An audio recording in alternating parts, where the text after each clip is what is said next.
retainer deposit, can I get that money back? Do retainer deposits expire? So yes, the general rule is that you absolutely can get your retainer deposit back as long as the attorney hasn't performed the work to earn it. The important thing to remember is that retainer deposits secure the provision of legal services to you, but they are different from a non-refundable prepayment of fees.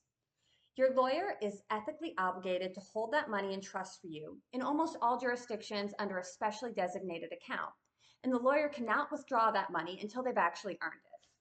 So, if you pay a $3,500 retainer up front and you decide to fire the lawyer after they've only performed 2 hours of work at $350 per hour, generally the lawyer would be able to retain $700 based on actual work performed, but she would be required to return the other $2,800 to you promptly.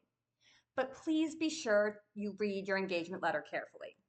If the retainer agreement specifies that all or a part of the deposit is non-refundable, it's possible that the lawyer will be allowed to retain that amount even if they provide no legal services.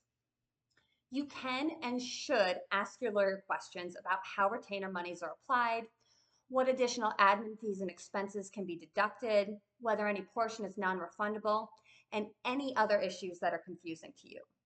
Your lawyer needs to be transparent and clear about all of this before you sign the engagement letter or transfer any money. The answer about whether retainers expire is similar. The default expectation is that generally, no, they do not expire. So if you make a retainer deposit of $5,000 and disappear for 2 years, the lawyer should either declare your legal relationship terminated and immediately refund the $5,000 to you in full, or they should hold it in trust and apply it to legal fees when you reemerge 2 years later and want to kick up your project again. But please, please review your retainer agreement or engagement letter to make sure that's what it says. If your particular attorney has a different policy and you agree to it in writing, that's what's going to control. Be sure to check out my last video for additional information on how retainer deposits work. And if you're a business owner or executive, I'd love to know. What confuses you or frustrates you about working with your business lawyer? Let me know in the comments.